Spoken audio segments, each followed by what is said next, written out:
J'étais dans la cuisine en train de préparer des sandwichs quand j'ai entendu la voix de ma belle-sœur, Nathalie, flotter depuis le jardin.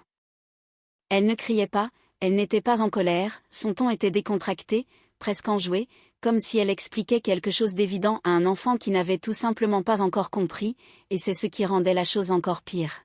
« Tu sais que tu n'es pas vraiment des nôtres, n'est-ce pas ?» a-t-elle dit. Je me suis figée, le couteau à la main, le beurre à moitié étalé sur le pain. Ma fille de 7 ans, Manon, était dehors en train de jouer avec ses cousins, et la sœur de mon mari Julien, Nathalie, était là aussi, censée les surveiller. Je me suis approchée de la fenêtre pour écouter. « Qu'est-ce que tu veux dire ?» a demandé la petite voix confuse de Manon. Nathalie a ri, d'un rire léger, pas méchant, comme si elle partageait une anecdote amusante. « Eh bien, ma puce, Julien n'est pas ton vrai papa, tu le sais, non ? Ta maman t'a eu avant de le rencontrer, donc techniquement, tu ne fais pas vraiment partie de la famille, pas comme les autres enfants. » J'ai lâché le couteau qui a claqué contre le plan de travail et en 3 secondes, j'étais à la porte arrière. Manon se tenait près de la balançoire, fixant Nathalie avec un regard vide, comme si son cerveau essayait de traiter une information trop grande pour elle. Nathalie m'a vue et a souri, d'un air radieux et amical. « Oh, salut !» J'expliquais juste à Manon comment fonctionnent les familles, elle demandait pourquoi elle ne ressemblait pas à Julien, alors j'ai pensé qu'il fallait clarifier les choses pour elle. J'ai regardé ma fille. « Manon, rentre à la maison, s'il te plaît. » Elle ne bougeait pas, fixant toujours Nathalie. « Manon, maintenant » ai-je répété plus fermement. Elle a cligné des yeux, puis s'est détournée et est passée devant moi pour rentrer, marchant lentement comme si elle avançait dans l'eau, et la porte s'est refermée derrière elle. Je me suis tournée vers Nathalie qui souriait toujours, l'air détaché. « Quoi ? » Je ne faisais qu'être honnête, les enfants méritent de connaître la vérité.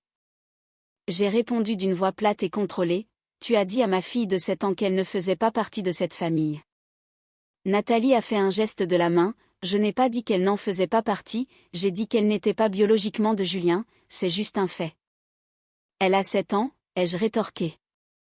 Nathalie a haussé les épaules. « Et alors ?» Elle a posé une question, j'y ai répondu. Je l'ai fixée, cette femme, la sœur de mon mari, quelqu'un qui était dans nos vies depuis des années, qui avait bercé Manon bébé, qui avait été de tous les anniversaires, des fêtes et des dîners de famille. Et elle venait de regarder ma fille dans les yeux pour lui dire qu'elle n'était pas à sa place. « Sors d'ici », ai-je dit. Nathalie a cligné des yeux. « Quoi ? » « Sors de chez moi tout de suite. » Son sourire a vacillé. « Tu es dramatique, je ne faisais qu'être franche. » « Tu n'étais pas franche, tu étais cruelle, il y a une différence. » Le visage de Nathalie s'est durci. « Je suis la sœur de Julien, tu ne peux pas me mettre dehors comme ça. »« Regarde-moi bien faire », ai-je lancé avant de rentrer. Nathalie n'a pas suivi, je l'ai entendu pester, puis j'ai entendu la portière de sa voiture claquer quelques minutes plus tard et le bruit du moteur qui s'éloignait. Je m'en fichais, je suis allée directement dans la chambre de Manon qui était assise sur son lit, les genoux remontés contre sa poitrine, le regard dans le vide. « Manon » ai-je dit doucement. Elle n'a pas levé les yeux. « Est-ce que c'est vrai ? Est-ce que Julien n'est pas mon vrai papa ?» Je me suis assise à côté d'elle et j'ai pris une inspiration. « Julien est ton papa de toutes les manières qui comptent, il t'aime, il s'occupe de toi, il t'a choisi, et c'est ça qui fait de lui ton papa. » Le menton de Manon a tremblé, mais Tata Nathalie a dit. Tata Nathalie a dit quelque chose qu'elle n'avait aucun droit de dire, l'ai-je interrompu doucement, et elle l'a dit d'une façon qui visait à faire mal, ce n'est pas correct. Manon m'a regardé, les yeux embués, mais je ne fais pas vraiment partie de la famille. J'ai eu le cœur serré. Tu fais absolument partie de cette famille, tu es ma fille, tu es la fille de Julien, tu es aimée, tu es désirée, ta place est ici, tu me comprends ? Manon a hoché la tête, mais je voyais bien que la graine avait été plantée, le doute, la question, et j'ai su à ce moment-là que Nathalie avait causé des dégâts qu'il faudrait du temps pour réparer. Ce soir-là, après que Manon a été couchée, Julien est rentré du travail et je lui ai raconté ce qui s'était passé. Il est resté totalement immobile. Elle a dit quoi ? J'ai répété chaque mot. La mâchoire de Julien s'est contractée, il a sorti son téléphone et a appelé Nathalie qui a décroché à la 2e sonnerie. J'entendais sa voix à travers le haut-parleur, enjouée et désinvolte. Allô, quoi de neuf? Julien n'a pas perdu de temps. Qu'est-ce que tu as dit à Manon aujourd'hui? Il y a eu un silence. Oh, ça. Je ne faisais qu'être honnête, elle a demandé pourquoi elle ne te ressemblait pas et j'ai expliqué. Tu as dit à une enfant de 7 ans qu'elle ne faisait pas vraiment partie de la famille, a dit Julien d'une voix calme, trop calme.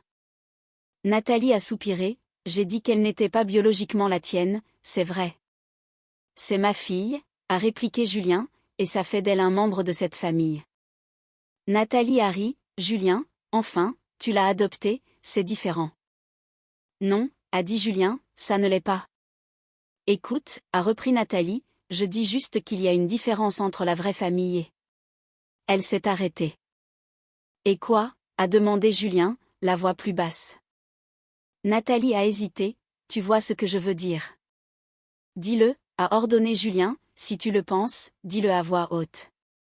Nathalie s'est tue, puis elle a lâché, très bien, elle n'est pas du même sang, c'est tout ce que je dis, ça ne veut pas dire qu'elle est moins aimée, mais c'est un fait. Julien est resté silencieux un long moment avant de dire, ne nous recontactez plus jamais.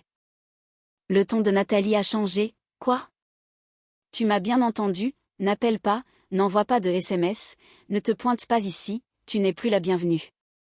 Julien, tu es ridicule. Non, a-t-il dit, je suis un père, et tu viens de me prouver que tu n'as aucun respect pour ça, alors c'est fini. Il a raccroché. Nathalie a rappelé immédiatement, il a rejeté l'appel, elle a rappelé encore, il a bloqué son numéro. Puis il m'a regardé,